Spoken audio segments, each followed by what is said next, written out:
and the Mandalay Big Dog. From the sold-out Leg Kick Stadium, introducing first, fighting out of the dead corner. With a record of 19 assaults and 4 petty thefts. You are weighing in at too sexy, Michael Melanin Asiffo. And in the blue corner.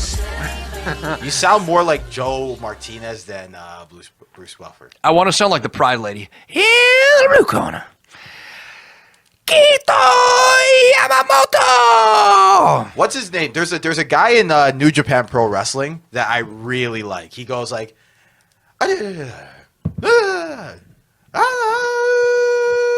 not going to interpret Japanese. It's just like he'll go forever, like literally forever, and all the Japanese fans will be like,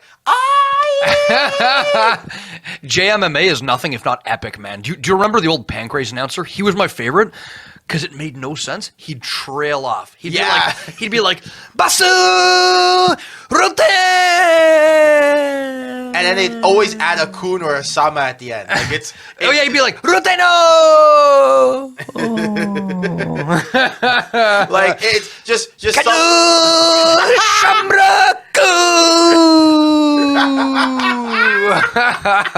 He went for it, bro. He went for it.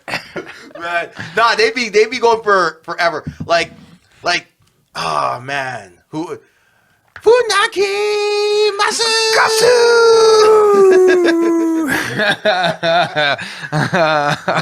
So good, man. Yeah, Pancrase, as campy as it was, epic, man. Epic. I love me some Pancrase. There was just a level, some sweaty boy slap fights. Yeah, there was just a level of prestige in these slap fights that. It's the kind of MMA that, like, if your dad walked in on you watching it, you'd be like, Dad, I can explain. Like, there's nothing straight about Pancrase. Like, MMA, BJJ, we can make the argument, like, it's nothing homosexual at all. It's perfectly masculine, sophisticated art form of... But at Pancrase, you're literally watching two guys in knee-high leather boots and Speedos slap each other in the face. Come on. It's gay. I love Pancrase. Pancrase is gay. There's nothing wrong with it. It's a little gay. There's one point where I was in a Tim Hortons and I was watching, I think it might have been like maybe Guy Metzger, Bas Rutten, or just one of those classic fights. And I think Rutten or Metzger is on top of Bas in turtle position. And like behind him, not off to the side, behind him, and like his spandex, like they're just covered in sweat, roided to the gills, and like their spandex Speedos are just like riding up so you can almost see their ass cheeks. And it's like, I just had a thought to myself. I'm like, if anybody walks by right now, I'm gonna have a hard time explaining that this isn't fetish wrestling. Like, well, I swear it's on Fight Pass. It could be worse. It could be remember Milicic versus, I want to say Linlin, where they just start grabbing each other's shorts. And oh my God, that was man. Yeah, little bit gay. And there's I have a hard time accepting when people don't just say like, yeah, okay, it's a little bit gay. Like, what are you gonna do? There's nothing wrong with that. Or what are we, a bunch of homophobes? Kind of like Mike's controversial video that he just put out. This is the longest preamble to a preview podcast anyway. But like, kind of like Mike's video on Colby Covington that he put out, which like, I didn't think that would be that controversial. Like when Mike sent us into the group, he's like, guys, I made this video. I'm going to release it on the channel. And I saw, is Colby Covington a racist? I'm like, yeah, what are you asking us for? Like, this is the most obvious layup ever. Like, you might not think he's personally a racist, but he is clearly saying racist stuff and putting out a racist message and attracting racists around him. Like, who's going to disagree? And you would be surprised at the overwhelming controversy and, like, people who are just, I don't get it. Like, the guy could be wearing a white pillowcase over his head, burning crosses on black people's lawns, and they'd be like, oh, feels over reals. What are you, triggered, snowflake? Hey, man, it was what it was. Go watch the video. The only thing I urge is like, dislike, whatever. Just watch the video in its entirety before making a decision, because I find that's what a lot of people do. They say you'll hear one thing that like you could take out of context, and you're not really getting the central point. To me, I don't care. The whole point of the video was that last week, a gentleman commented to me about, because I made a passing comment about Colby Covington saying racist things on the MMA Hot Takes video, and he commented to me, and he seemed very distressed. But he was a mixed gentleman who seemed to be struggling with his black identity. Was this Christian? I don't know Christian who it was. Kirkpatrick. Christian Kirkpatrick, if you're out there, I love you, but geez, man. A black Republican, really? No, but that's almost as weird as Blair White, a trans Republican. It makes no sense. But go on. No, but he seemed to be struggling with his identity, and I've been there.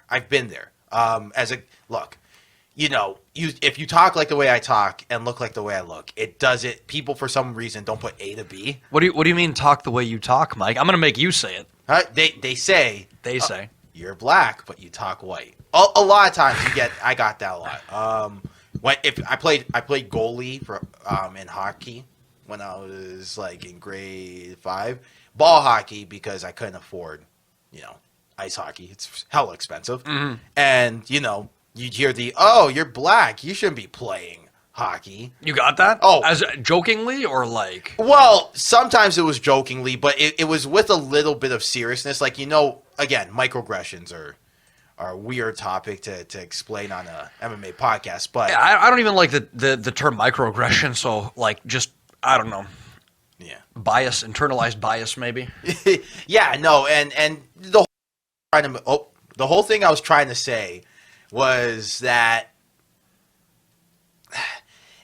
look, your race will shape your experience, but they're not a set of characteristics that you have to live by, right? With that being said, don't conflate your negative emotions to your experience that you had to deal with growing up to the fact that this is a pretty objectable fact, right? And that's what I was trying to. So I guess the video was kind of an open letter towards that gentleman, who I understood his experience and sympathized with, right? And it had an MMA angle, but really the heart of the video was the last 2 minutes with that letter, right? I just want to post that. It was just an excuse to post everything else. Yeah, man. Hey, whether you hate us or love us, give us those hate clicks, give us those like clicks. I don't know. We don't care, okay? Just watch the damn video. Give it a fair shake. That's all we ask. Yeah. Like, if you read the title, as a couple of people clearly did, and then we're just like, Trigger the Libs Ultimate Feelings Championship, bro. Oh, and not spell ultimate properly? Yeah. Oh, my God. But you know what? Honestly, like I said, the point of the video was honestly the last 2 minutes. It was the Colby Covington part was just to explain to the gentleman, hey man, like this is not an argument you actually want to go forward with. But yeah, don't die on this hill. Yeah, like. But anyway, we were supposed to be talking Moraes and Sandhagen. Yeah, interesting fight card coming up. I have a couple of pieces of news I just want to get through because there are some interesting things. Number one, John Jones admitting, yeah, my boy, get it done for the Stoners. Let's go, John Jones, let's go. He already said, well, mind you, this is not big news because John Jones already admitted before. He said, I don't train sober. He always trains high on weed, right? And I can advocate for that personally as a weed smoker myself. Honestly, I barely even smoke weed by myself. Sometimes when I'm with friends, I'm kind of down to is this okay to talk about on air? Yeah, whatever. Yeah. It's legal here in Canada. See, here's the crazy thing about this Colby Covington thing is that people forget we started out, and basically still is a Christian podcast for the most part, in the sense that when I started it, I'm a Christian at heart, and when I started it, I actually started it to be as family friendly as I could. Right. Hilarious. Shouts out to atheists, man. Like myself. Right. But David anyway. Agbaire, we know you're out there, David Agbaire, my fellow atheist, turning the balance in the favor of the atheists. Yeah. Let's go. No, whatever you are, it doesn't matter. Yeah. You know, we're just here representing family values, whatever that means. Right. But anyway, that's to say is that when Stefano asks, "Is that okay?" is because like it's asking because of our Christian. Ultimately, it should be fine. You know, Yeah, if we can have a conversation about drinking alcohol in the podcast, we can have a conversation about smoking weed. There's no difference as far as legality in our country, right? Yeah. So plus, I was about to say, plus we live in Canada. It's legal now. It's legal. So basically, for me, like I'm kind of I used to smoke a lot more than I did, But the main function it serves in my life is honestly just a performance enhancer while I'm training. Like, my level of skill when I'm on it and when I'm not on it is just, it's a remarkable difference. It's like that episode of Family Guy where Peter can only play the piano while drunk. Yeah, exactly. Like, and it's not just like state-dependent consciousness, state-dependent, I forget the term for it, but there's a term in psychology where basically like, when you're in a particular state, yeah, it was a phenomenon in some of the world wars, actually. Where, right. Like, guys could only do things, perform when they were on obscene levels of hard drugs. Exactly. Sure. Yeah. So we'll go with that. But like, yeah, no, I find it helps as far as creativity, fluidity, certain things which are missing from John Jones's game at the moment. Thank you, USADA. I was about to say, what is the point? What is the point of what? Of this whole of the ramble, which is John Jones. No, yeah, John Jones, who admitted to the famous story where John Jones is hiding under the cage to avoid drug testing, and like apparently John Jones claims that was because he was smoking a blunt right before and didn't want to get tested positive for weed, which is hilarious. Do you believe that though? Sure, I would believe I could. Right, that's the crazy thing. It is plausible. It's just that knowing John Jones, the guy's clearly done steroids. He's tested positive for steroids. Let me be clear. I don't care if you've tested positive for steroids. It's a sport where the majority of people are on performance enhancing drugs. If you're on it, it's not cheating if the majority of people are doing it. You know what I mean? Like, it's if everybody's doing it, is it really cheating, or is it just trying to keep up with the competition? So I'm morally, when someone tests positive for steroids, I'm not part of this moral brigade who's going to like crucify them. I don't care, right? But it's just funny because the story was John Jones when it wasn't USADA, it was before USADA, I believe. It was Nevada State Athletic Commission, and John Jones is hiding under the ring to not test positive. And if you know anything about being high, you're probably paranoid as hell. Hiding under the ring, I'm willing to believe maybe it was a combination of both, but the story goes that they stayed there all day, the Nevada State Athletic Commission, because they're like, we know he's here somewhere and he's got to come out to like use the bathroom or something. So John Jones actually peed under the ring. So this gets ridiculous. John Jones comes back. They leave and come back, and they figure, they get smart. They're like, you know what? This guy had to have peed at some point under the ring.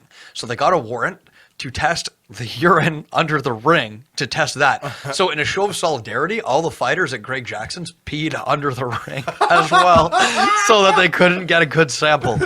Oh, man. Imagine trying to explain that with a straight face. Like, yeah, it's a Winklejohn Jackson tradition. Jackson Wink tradition. We pee under the ring for good luck. You know? Why you gotta hate? Oh, my Lord. Yeah, some of the old school stories are insane. They're insane. Oh, man. We got to get Professor Frank back on the podcast to tell some more of them. Shit. Yeah. Oh, jeez. But yeah, I mean, look, he finally said it. I would have urged him not to. If I was his lawyer, I'm like, what are you doing?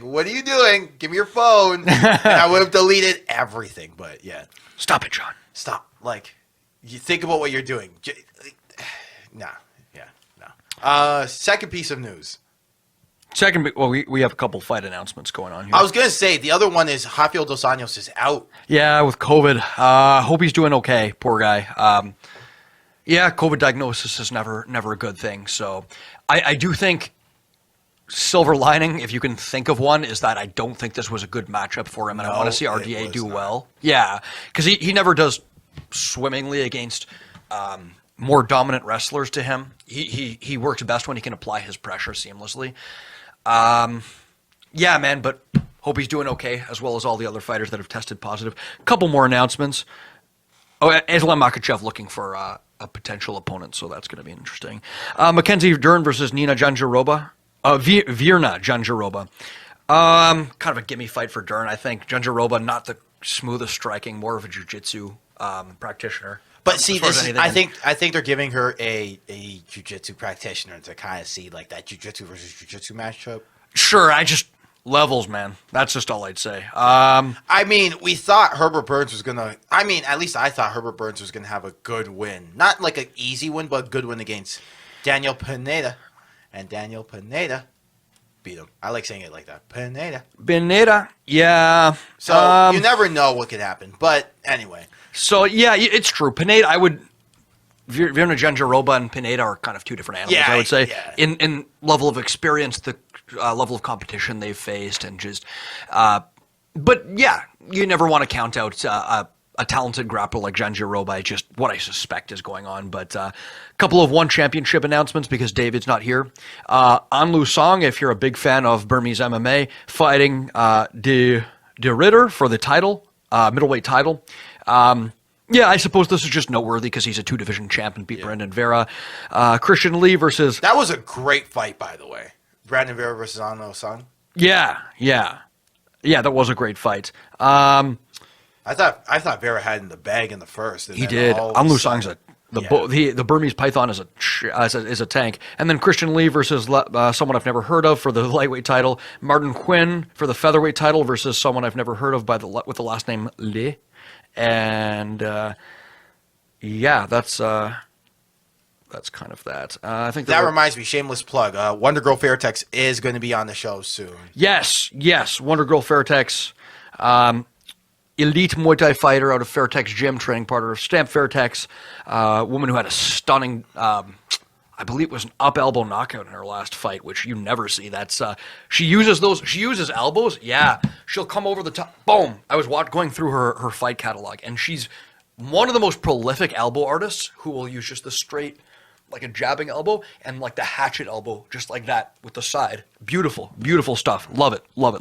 See, when you're as tall as her, or at least taller in comparison to your opponents, you better know how to gauge distance, and you better know how to clinch. And she at least has the clinch down. Yeah, absolutely. So. I think that might be it for now. I swear there was one other matchup. How can you forget the big one? Come on. Oh, talk to me. Oh, is it... Mac versus Poirier is... I'm not holding my breath, but... Oh, there was one more that was agreed to. Sorry, there's another big one, too. Okay, we'll talk about Mac versus Poirier really quick first. Yeah, under certain terms and conditions. Why I'm not holding my breath is because McGregor said, it's basically agreed to, but it has to happen in 2020. Yeah. So we'll see. We'll see if they can come to terms. I mean, here's the deal. Like, they're killing for somebody to be on the card. I mean, Usman versus Burns just got pushed back. Yeah. So... I think this is pretty much a done. It's a layup. It just I wouldn't put it past the UFC to do something stupid, But I think this is a layup, man. It's such a good fight. It's a rematch. There's intrigue there.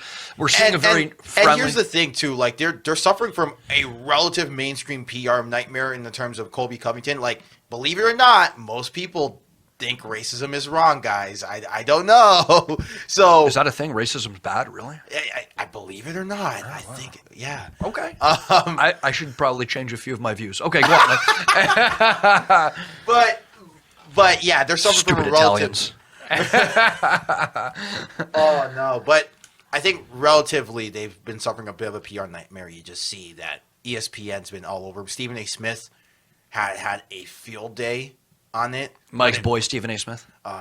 Stay off the damn weed. You have to see some of these compilations when he does go on these weed rants. Stay off the damn weed. Yeah, I know. Stay off the damn weed. It's great. McGregor Poirier. Sorry, but yeah, I think because there is a charity implication to it. Yeah, Mac donating $500,000 to the Good Fight Foundation, which is Poirier's foundation, which I believe helps at-risk youth. Man, Poirier, one of the biggest gentlemen in the sports, and McGregor almost seemed to try to outmatch him in gentlemanliness, trying to recover his image. Yeah. I mean, look, I think it's a great thing. Even Poirier tweeted that he wants to use it to build a martial arts school for at-risk youth. And beautiful. It's going to be free for those kids as long as they have good grades, which I think is... That's phenomenal. I think I've never heard... Like, I think he might have bumped up... Wonder Boy's been bumped to number 2 as my favorite fighters. My favorite fighters from a personality perspective. Yeah, man. That's so beautiful. Honestly, like... We've all had our own experience, those of us that train, of how martial arts changes lives, builds character, helps people, it's not for everybody, but for the people that it's for, it really helps them. And even still, I think a little bit of martial arts in anybody's life can help them. Even if you don't take a deep dive. So, Poirier really doing God's work. Good for him. But stylistically, how do you think this is going to go down? Because it's a rematch, but very different from the last time. They've grown. Poirier with the one-note defense, and man, he's grown quite a bit, fighting behind the shoulder roll, and to see what weight classes is going to take place. Obviously, we'll break it down in more detail when the fight comes about. But any early thoughts, Mike? I think okay. Look, I think it's weird because Poirier's chin, in a weird way, has kind of. I think it's because he's kind of jumped up in weight, but it's actually gotten better over time. Do you owe that to his chin or his defense, his defensive capabilities? Well, that's the thing. He still gets hit relatively, at a relative. He gets hit often enough that I think it's a half and half. It's a column A, column B thing. Yeah. I don't think he has a bad chin. It's just that he was getting caught flush early on in his career, Mm-hmm. It's interesting. That's the only reason why I say that is because McGregor will hit Poirier. Yeah. He will hit him. It's always that opening salvo with McGregor, those first 2 rounds that are really dangerous. Pushes you right back up against the cage, and man. Which is why I think Khabib really, it's not got away with one, but he really did well to avoid that opening 2 rounds the way he did, where he, first round, got him down, really got him to deplete his gas tank with grappling, and then the second round hit him with a slick overhand right after McGregor was afraid of the threat of the takedown. Yeah. So this is that's true. Khabib was able to kind of exploit attritive tactics to especially specifically in the grappling. One thing that's got me interested about this matchup is that, can you recall McGregor fighting a lot of fellow southpaws? Because I can't, and this is a southpaw versus southpaw matchup where he fought Diaz and Poirier. I think what McGregor does there were some really problems. Well. Sorry, go ahead. There were some problems that McGregor had in that Diaz fight as far as finding that counter left straight over the top, especially in the early fight. He was searching a lot more for the uppercut in the first Diaz fight, and had some success with it, but Diaz seemed, unfazed. It's just you're throwing into the closed side with that cross. You've got to cutting an angle is different. It's different. But you know what? McGregor in training, I've heard, has developed a mean right hook as a follow-up. Lead right hook, yeah? Yeah, a mean lead right hook. Kind of like closing the door and pivoting off to the side? So what he'll do is he'll throw that straight and commit, but what he'll do is not commit all the way. This is, again, conjecture and what I've heard. He'll throw it, and then if you slip to the inside, he's got that right hook waiting for you, right? Now, he's developed it for the open side. The open side kind of like a lot of guys with the straight will actually do the improper thing, I guess improper in quotation, and slip to the inside of the hand because they're just so not used to that straight coming. So what he's been end up doing, working on, is catching them with that hook. Right? Got it. Now, against a southpaw, this works swimmingly because everyone knows that check right on the closed side over the top works really well. Especially against someone who favors the shoulder roll like Poirier does, Exactly. right? That's kind of a vulnerability once you're leaning back in that stance to avoid. Yeah, straight. If McGregor can, I guess, pump that straight to get him into that shoulder roll and then throw while he's on top of him. That could be interesting. I do think on the defensive, it's conjecture though. Sure, Poirier has some interesting tricks up his sleeve that I think could play well for him in this matchup, right? Like the shoulder roll, which is a defense that's specifically designed to counter the straight left, right? Or straight right, depending on what side. It works well in closed stance matchups, southpaw versus southpaw, orthodox versus orthodox. And Poirier's potentially going to be able to use that to his advantage. He hits a good dart, a mean dart, which is a punch where you cover a lot of distance and spring in from the outside, and potentially he could mix in some takedowns as well. So it's interesting. I think Poirier has a good shot at winning, and it's an interesting fight. Bigger risk for McGregor than I think a lot of people assume. We'll see what weight class it takes place at, but let's move on to the last announcement because we're supposed to preview some fights here in Raleigh. 24 minutes in and not talked one time about Moraes versus Sandhagen. We're nothing if not verbose here at the Leg Kick Podcast, but Yeah, the final announcement is I think it's for 256. They're trying to finalize Colby versus Masvidal, which I think a lot of us saw coming. It's an interesting fight. It's a legitimate grudge match. You know, I very much buy into the fact that this is a legitimate grudge match. I think they don't like each other. I think anytime that you have a change of camps like this. Here's how I know. Yeah, I was about to say it's the change of camps. Yeah. It's and not just the change of camps, but the fact that everyone at I always say AT&T, ATT, has got great cell phone service. Yes. You know, you go and train a little bit, learn some jiu-jitsu, and then go buy a phone after. No, but everyone at ATT turned their back on Colby. Poirier. Yeah, if Poirier is mad at you, come on, man. Yeah. Come on, man. Poirier, you going to get that man mad at you? So, you know, at Joanna, I think even, was it B. Nguyen who said, you know, Poirier is one of the nicest men I've ever met. Colby Covington's lying. And so it was like, okay, everyone is off the Colby train at ATT. And he goes to, which is, again, another thing I said in this video. It's a slap in the face that 2 years ago, you called Brazilians what you called them. And then the guys who take you in when no one else will are Brazilian. But neither here or there. Yeah, I wonder how Conan Silveira felt about that. Yeah, but it is what it is. And yeah, no, I think this is going to be cool. Like I think it's going to be a great matchup. They've known these guys were best friends.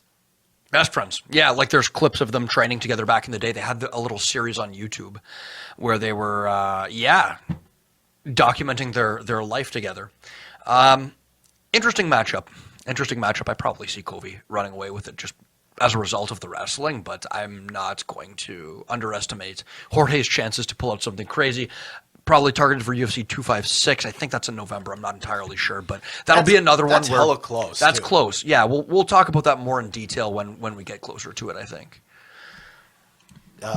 There's so much more news too. That's the sad thing. It's been a busy week. We can cover it on Sunday, no problem. Yeah. Mike Perry in particular. Pike Mary. Oh yeah, auctioning off his corner spot for $5,000.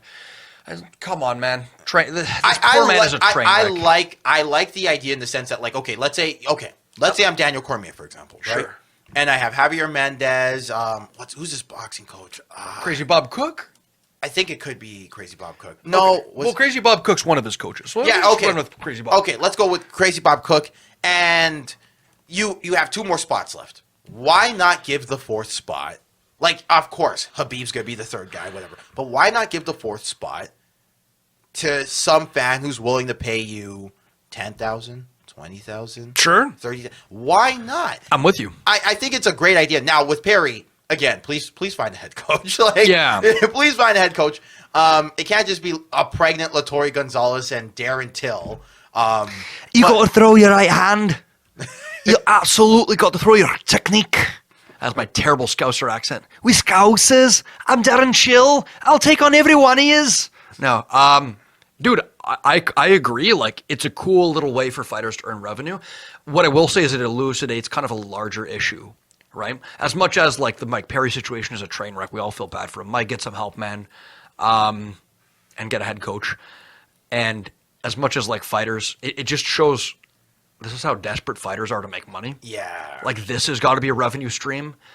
UFC, you're making us the laughing stock of the sports world. You realize that, right? You realize that we're the laughing stock of the sports world by having to do this because you don't compensate your fighters properly. Like, people say, oh, how is it going to help the UFC if they compensate their fighters properly? I don't know. You'll get better performances, longer careers. More of a talent pool. You're going to attract more fighters, and it won't be a PR disaster where you lose revenue because you have a fighter trying to auction off their corner. That's a joke. That is an absolute joke. At least if you don't want to pay them, if you want to say, okay, screw FPA associations, screw paying fighters what they're worth, we don't want to do it. We'll let them have sponsors to cover the cost of that. Right. That's at least a workable solution. You want to say that's unprofessional, having all those logos on your shorts? No, what's unprofessional is putting fighters in a position where they have to auction off their corner spot to make ends meet. Yeah, no, and I always say this. You never heard guys complain about money until the sponsorships got dried up. Yeah. Right? You never heard it. But alas, it is what it is. Okay, Moraes Sandhagen. Ooh. A very moist Sandhagen. So yeah, interesting fight. I'm a big fan of the bantamweight division, and I think in the past, I just to frame this whole discussion, I think in the past, people used to think of the sweet spot in MMA talent-wise as kind of 185 to 145, because bantamweight had a good top 5, and then a lot of unrecognizable names outside of that, kind of a big drop-off in talent.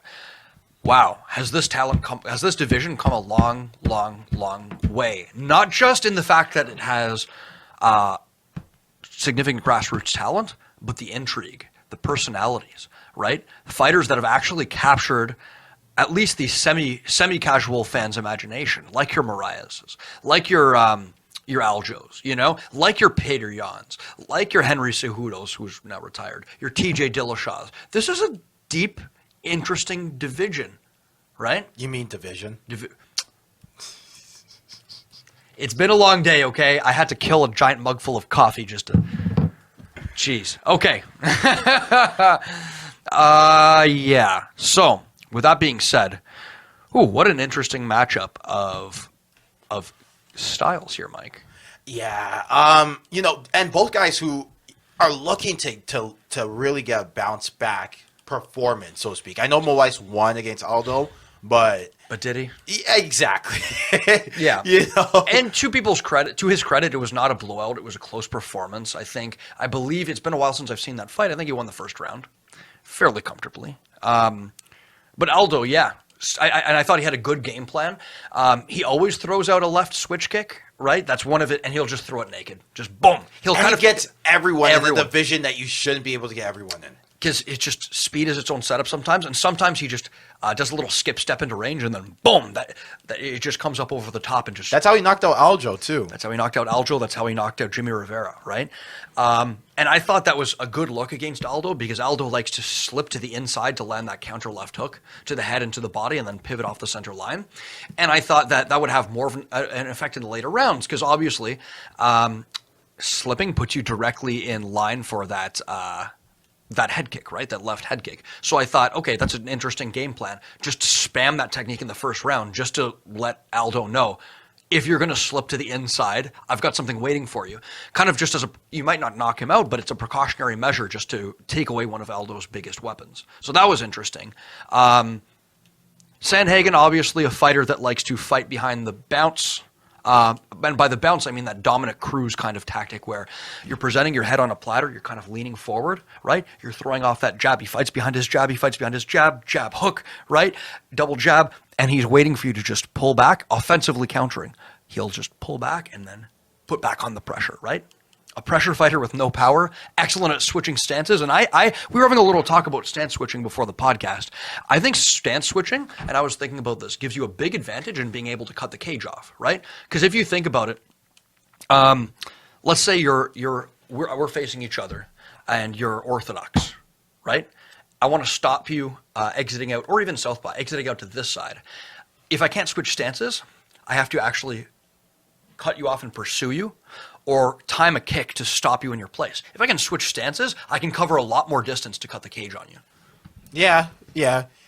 But the issue is that when you're going backwards and someone's putting the pressure on you, you're flat-footed for about half a second. Sure, and if you can time that, right, you can throw kicks into that flat-footed stance, right? And leg kicks tend to be one of the big banes of footwork-heavy fighters such as Sandhagen. And if Moraes has anything to his game that you would think is his calling card, it's, say it with me, the leg kick. There it is. So, I mean, look, here's the deal, though. Sandhagen has proven that he's got 5-round cardio. Oh! David Agbaire. We got David. David has started the call. He's in the call now. David Agbaire. David Agbaire. He's... Oh, hold on. Hilarious. Hold on. Shouts out to David Agbaire, man. Hilarious. Can you hear us? I gotta get him on, though. Hold on. Okay, give me like a minute. Hold on. Wait a minute. Let me put hilarious. Shouts out to David Agbaire, man. Let me test him. Yo, shouts out to Stefano Hosko. Oh man. Wow, what's your name? That mispronunciation of my name makes me want to stab a heroin needle into my eye. Sounds fun. It could be. It could be. Oh man. All right. We literally spent half an hour not talking about Sandhagen and Moraes. And we were talking about how Colby Covington's a racist. You would have loved it. It was a perfect discussion. Damn it, that was perfect. I don't give a about this fight, man. Wait, am I being recorded? You don't give it. Wait, what? David, you don't care about this fight in my potential. Marlon Moraes, man. Come on, man. David, shut up, man. Okay, hang up on me. I like Cory Sandhagen, though. I like Sandhagen. But Moraes, like, his last two performances have been so disappointing. Wait, you think the Cejudo fight, one of the best fights ever in UFC history? I think he started off strong and then faded. And let that's what happens the when you're most facing cringe-worthy champion of all time take over. Oh, he didn't. Two guy. Come on. I think there's a difference between fading because your cardio's not there and fading because Henry Cejudo was putting pressure on him and not allowing him to get back into that fight, especially against a guy who's always shown a vulnerability for a right straight. You remember that fight, though, in the corner, like his corner man was saying, like, buddy, you got to, like, show up. Like, I don't think it's just the pressure. I think, like, he mentally, like, he kind of checked out. And it's tough to tell. I don't agree with that assessment one bit. I don't think but his coach was literally screaming at him saying, you checked out. Mark Henry's a weirdo. he's a great coach, but Mark Henry is weird as hell. Mark Henry was saying, like, was one of the few people saying Conor McGregor could beat Floyd Mayweather. Like, he's just one of those genius minds who's like, I take it. He's a mad scientist. But like we were saying on the well, first of all, before we get back into it, because I wanted to make some points on the matchup. But David, how you doing, man? We didn't I'm get doing good. Wait, have we started? Yeah, we're on. We're on. Oh snap! Okay, we're mid podcast. We're going. Hilarious. Okay, Shouts out. I'm sorry. I take it back, Marlon, and I'm really excited for this matchup. Yeah, hang up the call. Now he's being fake. Hang up the call. Get him out of here. Get him out. Get the guy with the broom who's going to push him off stage. You know, the top hatted guy with the overalls. Hilarious with the hook. Like, yeah. Yeah. Get him off stage. Hack. But anyway, what are you gonna say? What I was gonna say is, I feel like Sandhagen has a lot of cool looks on the feet. Great stance switching, fires a great open side body kick. I love how he uses the bounce. Man, dude just doesn't have power. Like zero power. I say that most of his fights where he's dropped someone, it was like that Mario Bautista fight we just watched, where it's like a literal jumping flying knee running into range, where it's like, you know, a toddler could throw that against you and they'd knock you out. It's not a shake against him. It is what it is. So I would say that in a high-paced fight, this fight favors Sandhagen, although I don't see him being able to finish Moraes. Now, if Moraes can find a way to slow the pace of the fight, stay on the outside, fake into range with those kicks, and just kick the legs of Sandhagen, and then once he starts getting desperate and slows down the footwork, I probably see a knockout by Moraes. That's my thing, right? I just really think Moraes has the style to victory here with the kicks. I really do. I mean, then again, I'm a guy who likes kicking in MMA. You know, I'm a very big proponent in it, and almost to a fault. But I truly think Moraes is going to slow him down here. He's flat-footed. Again, when you're going backwards and you're switching stances, there's about maybe half a second's a little too long, but there's a quarter second where you're dead to rights. You are dead to rights, and Sandhagen gets there a lot. Yeah. We saw it against John Lineker, where at the time defensively, Sandhagen's great. Like, he one of the biggest keys to good defense is variation, I think. Doing a lot of things fairly well so that people can't really pick up on patterns. Sometimes he's working a long guard and smothering. Where'd David go? I have no clue. David, come back to us. I am still here. It's true. Video's not. Just give me a second. Okay. David's taking a poop. But yeah, sometimes he's shoulder rolling. Sometimes he's checking the hands. Sometimes he's just bouncing in and out of range. But occasionally he'll get into this, what do I do? He just gets paralyzed and starts covering up and back straight up. And if Lineker can walk you onto the fence, someone who's as limited a cage cutter as Lineker, you might have some problems against Marlon Moraes.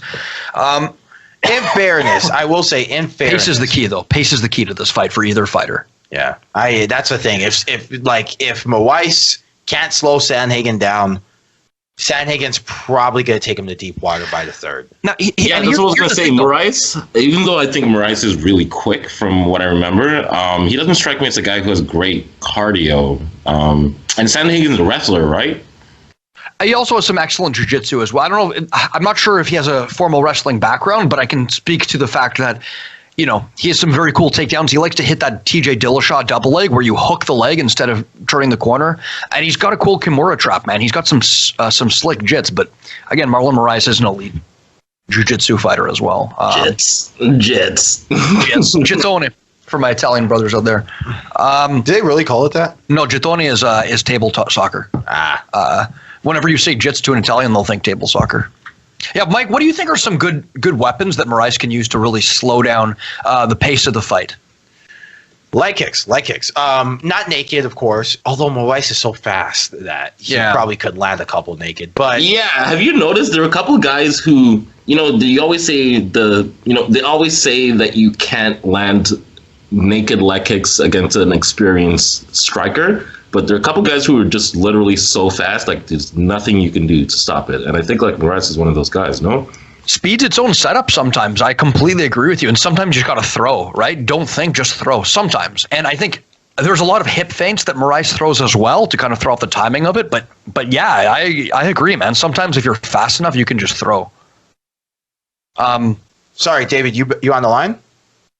Yeah, I'm still on the line. That was all I have. I really don't have a deep dive or prediction for this fight. It was just that Moraes is very fast and Sandhagen can wrestle. I think if Moraes starts to bait on a lot of the feints, it's going to be a long night for him. If he starts to bait on the feints and just starts swinging at everything, and there's the temptation to do that because Sandhagen's presenting that head seemingly on a silver platter. He's leaning forward in his stance. His head is in line with his front knee, but he's ready on a moment's notice to either take a step or pull that head back and come back on you, right? Here's what one thing I think about this fight, though. I think even if Sandhagen can take him into deep water, I think there's still a chance Moraes can finish him in those deep waters as well. I think he's always dangerous. Yeah, fair enough. I mean, the whole thing I'm just saying is, I think the other weapon Moraes can use though is, when in southpaw, Moraes is very good with his straight left. Straight right. And when in orthodox, I think he's got to develop when Sandhagen's in orthodox. Moraes has to develop a nice check. I'm southpaw, so it's hard for me. I know that's trouble. Just say lead and rear. Yeah, check, lead, hook. So, those are the things I think he's got to use to kind of herd Sandhagen to where he wants to go. Sure. Because I think as much as Sandhagen is different and he gets guys kind of, going left and right, Sandhagen does get caught in moments. And I think look. Yeah, when you're applying that much pressure, you're bound to get hit eventually, right? Yeah. And I think Moraes hits too hard and hits too fast where Sandhagen's just gonna be able to keep on going like that the way he does. I'm curious to see whether Sandhagen plays the role of Bull or Matador in this fight, because we've seen very different performances out of him. Sometimes where he'll be a little more evasive, circle the cage. Sometimes where he's just go, go, go, pressure. We saw that one Bautista fight where he's throwing the left hook, low kick. He hooks to the body beautifully, right? But I'm curious to see if he takes a step forward or a step backward to begin. Hey, David's back. Hey. And he's got the Omegle view on his camera. No, that's Cam. Oh man. Anyway, go on. Back to Cory Sandhagen. David making use of the natural light in the background. Man, the lighting in this thing is crazy. I just got a new webcam and I can't figure out the lighting at all. Did he get a new webcam? Is he looking clearer to you? A little bit, right? Yeah. Yeah, he is looking clear. It's the lack of light that makes it look like I didn't get a new webcam, but it's actually significantly better. Well, maybe, David, if you turn the lights on. The lights are on. That's the crazy thing. I've been to David's home. That's the lights. Those are the lights. I gotta get. I was like, well, usually when I'm in David's home, he's not there, and I'm masturbating on his pillow. But so that was you. Stefano. Yeah, man. I'm sorry. I'm sorry. Finally. Okay, we can call off the hounds then. Okay. On to next matchup. It's an interesting one. Yeah, I mean, it's Clash of Styles. yeah. Clash of Styles matchup. We've got the grappler against the explosive striker. I hate when Dana White says the striker versus grappler matchup because it's just a way for ignorant people to understand fights that aren't actually that way. But this is pretty clearly a striker versus grappler matchup. Yeah, hilarious. It's not just a striker versus grappler. It's also like a up and coming versus pretty like, would you say legend? Edson Barbosa. I think based on the division he's been fighting and the results he's produced, even though he's never captured a title, yeah, let's call it what it is. He's a legend. He's a cult hero. He is a. I would still consider Amir Khani like up and coming. Like I could still see him making like another run for the title. I'd say he's out of TriStar. Amir Khani's out of TriStar, correct? I believe so, but yeah, that was so like he's been in the game so long he could have switched camps and I would have never known. I remember in that Ige fight, Ige is not TriStar, so that must mean Makwan Amir Khani is TriStar. Yeah, whenever you're a TriStar guy though, you get love from us. Hell yeah! Whenever you're a Canadian in general, you get love from us. Yeah, although he's not Canadian, but he is a TriStar. No, he's Finnish. And Iranian. You think he's hold on, David. You think it's going to be that easy a fight? You think he's finished? Hilarious. I see what you did there, and I hate it. I see what you did there, Stefano, and I hate it. David got it. I was like, oh. David got it. You want some of my tea, buddy? No, you know why? Because I was so like focused on like the levels and everything that it's so hard for me to get humor sometimes on this podcast. Yeah, and like I said, I'm the least funniest human being on planet. I don't know. Yeah, I was like, what's your excuse for real life, Michael? Jeez. I know a couple accountants that are far unfunnier than you, but it's a small list. But yeah, no, Amir Khani versus Edson Barbosa. As I said, I feel like Amir Khani can make another run for that title, but Barbosa, do you think, like, realistically, even if he wins this, like, at 145, Barbosa, sure, yeah, I think so. Because that last fight against Ige, a lot of people thought Barbosa won that fight, myself included. I thought it was close enough that I wouldn't have been mad either way. But if you're in competitive performances against the top 10, but see, this was the thing about Aldo that, like, I could see the argument when he got the shot against Jan was, you can make the argument that he beat Moraes. And if you can make the argument Moraes is number one, then who's getting the title shot? Yeah, and I mean, there's very clear, cynical reasons why the UFC did that. No, like, of course, but you know, I don't think it's the same reason that Thiago Santos didn't get another shot after John Jones. It's like here's this relative unknown that gave him a boring but close performance. Not that it's like it's entertainment value, it's name value. Because he tore like 5 ligaments in his knee. Well, I know that's why the Thiago Santos one didn't happen. That Marlon Moraes fight, I feel like they went off that for just the Aldo Moraes fight. Even though, first of all, it was a close fight, and a lot of people do feel like Aldo won that fight, which is fair enough. But I feel like they went off the name value as opposed to anything else. Yes. Yeah. Absolutely. Yeah. Especially mid-pandemic, like that's what you're going to go for, right? Yeah, you got to put asses in the seat. Oh, was that a pandemic fight? Aldo versus Jan? That was a pandemic fight. Mm-hmm. Yeah. You got to put asses. Yeah, but they were pitching that like before the pandemic even hit. Literally the night of the Aldo versus Moraes fight, like Dana White comes up after the post-fight saying, "Yeah, I think," or what's his name? Triple C's texting me saying that he thinks that Aldo won that fight. Like literally the night of the fight, like after it happened. So pitching that was always going to happen. And it's like Dana White doesn't care about like he doesn't care. He's just yeah. Aldo's got some name value. Get him in there, especially when they need to generate that the revenue. Get some. And look, you guys know how I feel about the Cody Garbrandt fight that they were setting up.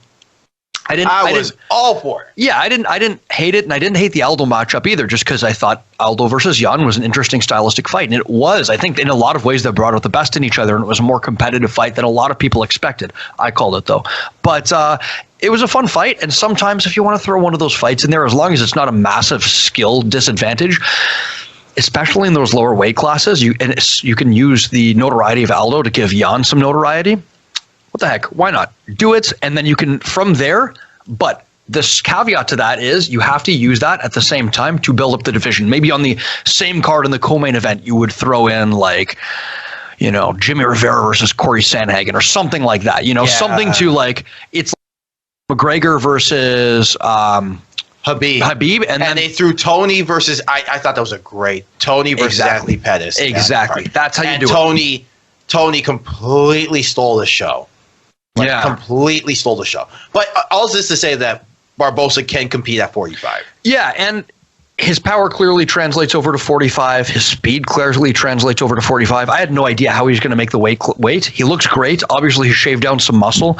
I'm curious, man. A lot of fighters do this as late career desperation, and we don't really get to see their best at that weight class. But I'm intrigued, and I'm curious to see if he can deal with the pressure of Amirkhani and keep him off of him in grappling range. Yeah, I really don't really know who's going to win, to be honest, just because I don't know what Barbosa we're going to get. Are we going to get the same guy who like has like very predictable one note kind of things he does when he's going backwards? Are we going to get a guy who's done some soul searching and has improved on some of those skills that he needs to improve on? Mm-hmm. This is a guy who's probably the fastest kicker in the UFC. For fastest kicker in UFC history. Too bad. I don't care. You could make that. You could make that argument. Yeah, and this is a guy who is a highlight reel finishing machine. This is a guy who, is fun, exciting, and has some of the most athletic tools that you would say. I used to say there should be no reason why he shouldn't have won a UFC championship, but it's his consistency. Yeah, it's holes. It's holes. It's glaring technical holes in his game, which, he's a man of such physical ability, uncanny physical ability, and technical ability in as well. Like, let's not underrate his technical ability. When you give him space, he's the best fighter in the world. Yeah. He's a monster. If you give Barbosa space, you're going to sleep. I don't care who it is. Name me one fight where somebody gave Barbosa space and fought technical kickboxing match with him out at range. For God's sakes, Hooker got his ass kicked. No, not Dan Hooker. I was thinking, what's that guy's name? The second Paul Felder fight. Yeah, Paul Felder didn't stand out at range with Barbosa, though.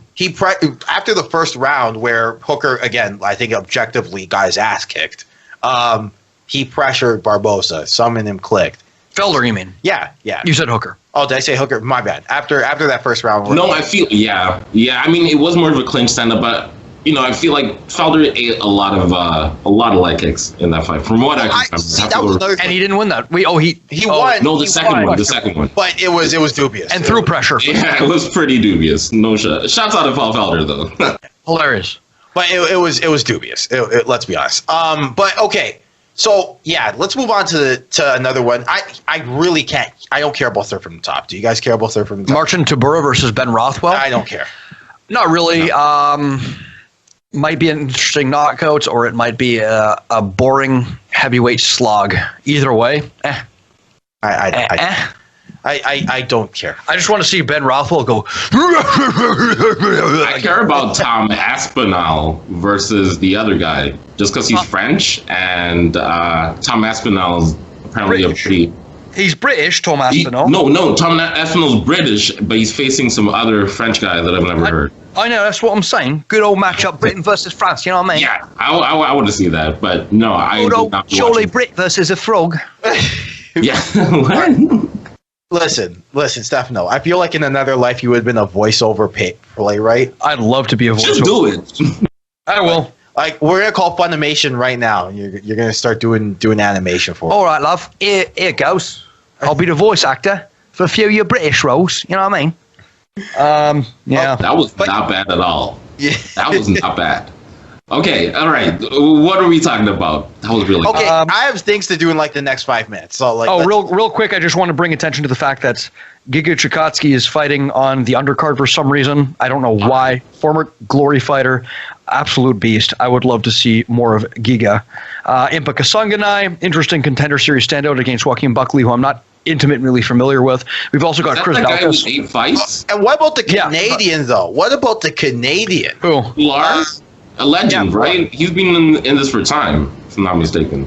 Oh, Bruno Silva's fighting, who I don't know if you know who that is, but he looks like Mose from The Office, Dwight's cousin Mose. Oh my God. That got me dying. Okay. Hilarious. Shouts out to the leg kick man. Yeah. Honestly, there's some interesting fights on this card. I'm not gonna in name value, it kind of drops off hard after the main and co-main, but I don't really care. There's just some interesting fights on here that I'm excited to see. Yusuf Zalal's fighting. Always excited to see. Sorry, correction. I'm thinking of Simbular, the former Sacramento Kings basketball. I was about to say. Hold on a second. Sacramento Kings. What the heck is that? He's not a legend. He's 27 and just like freakishly tall, which is why I remember him. You know what? I remember. Okay, He's so from Brampton. Funny story.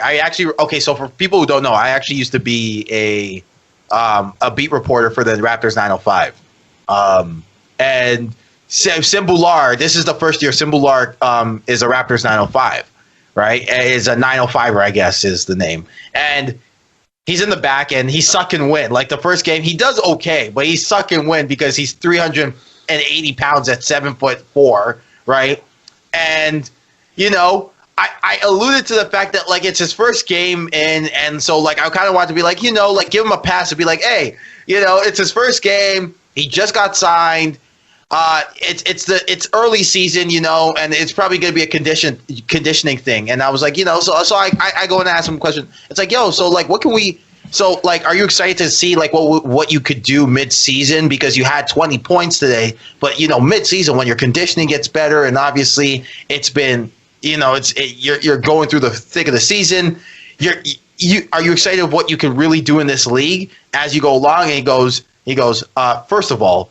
It's not a conditioning thing, and second of all, and I was like, oh crap, I just pissed him off. And then after I remember, he told you, yeah, he told me off. He was like, first of all, it's not a conditioning thing. What was it? Because it's because he's fat. Let's be honest, but that's a conditioning thing. It's a conditioning thing, but he didn't want to say it, right? Because I guess because I remember the scouting report on him was that, you know, he loves the coffee cake a little too much. But hey, who doesn't? You know, hey man, get me some tiramisu. Hey, so look at Khabib and look at him now. Don't do that. Huh? Look at Khabib and look at him now. Wait, hold on. No, David, it was a racist comment towards me because tiramisu is an Italian dish. I understand. Yeah. Thanks for that, by the way. I appreciate that this blatant racism and discrimination towards Italians on this podcast. What are you going to do next? It's me, Mario, Luigi. Making the pasta. Racist. No, but anyway, the point of the story is that like Simbular got mad, and I realized I was like, oh yeah, people call him fat a lot. Maybe I shouldn't have gone that route. So to resolve that, you just did an entire bit on a podcast about how you think Simbular is fat. No. At the time, he was eating a lot of coffee cake. Okay. Hey, when Christian Yaboa's fat, can we call him, because you know how his nickname's Coffee Black? Oh, yeah. Yeah, so when he's fat, we can call him Christian Coffee Cake Yaboa. Oh, man. We have a light-skinned Thunder and a Coffee Black at our gym. Hold on a second. The other Christian is a light skin? You didn't know that? No, I thought he was Arab. He said he was Arab, no?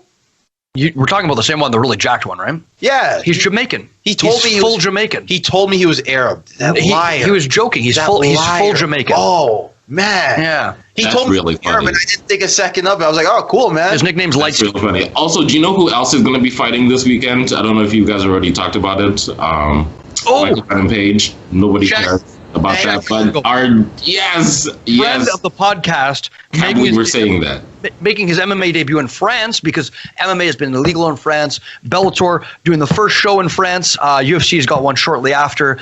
Wow, man, exciting time for French talent, French MMA, of which there's ton. Taylor Lapoulos, if the UFC doesn't sign him, I'm going to have a brain hemorrhage. We got Czech Congo. We got our boy Cyril Gane. Man, shouts out. The elusive. But shouts out to Czech Congo, man. Friend of the podcast. Isn't Cyril Gane fighting like real soon though? Am I often saying that? Maybe. I think he's fighting real soon. Anyway, okay. But yeah, thanks Czech Congo, who we did a wonderful interview with, was candid, open with us, great guy. Can't think of a nicer human being. Goldrein Bedere. But I have to edit these things, guys. Why he said that? That's what he said. He said, quote, it's a quote. It's a quote. You don't have to edit it. It's a quote. It's a quote, okay? It's a quote.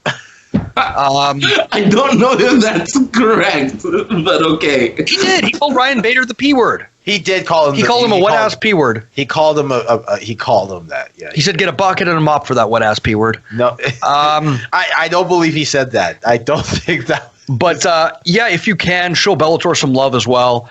Give our boy Czech Congo a follow at Congo for Real, and go and check out his fight this Saturday against Tim Johnson, climbing the ranks at heavyweights.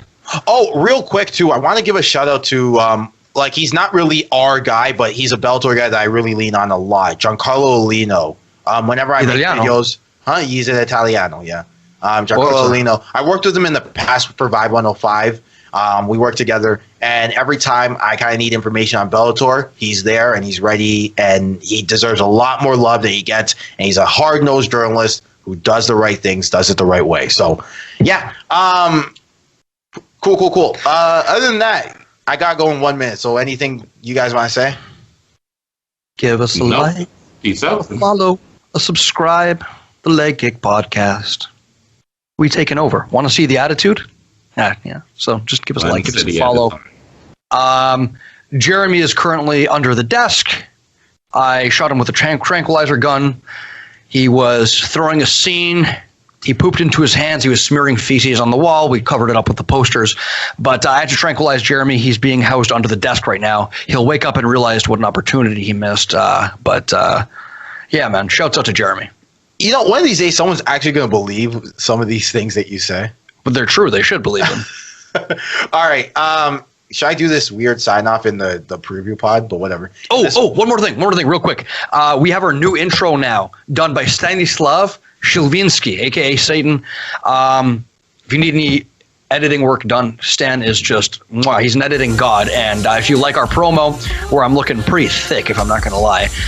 He looks like a big boy. I'm not going to lie to you. I look like a big country MMA.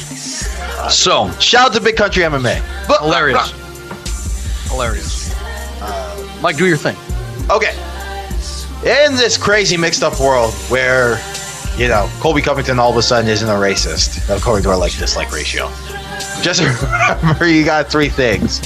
You got life, you got family, and this podcast. Whoa. Wait, it was this finger. David, stick around for a second, eh? Take it easy, everybody. Okay.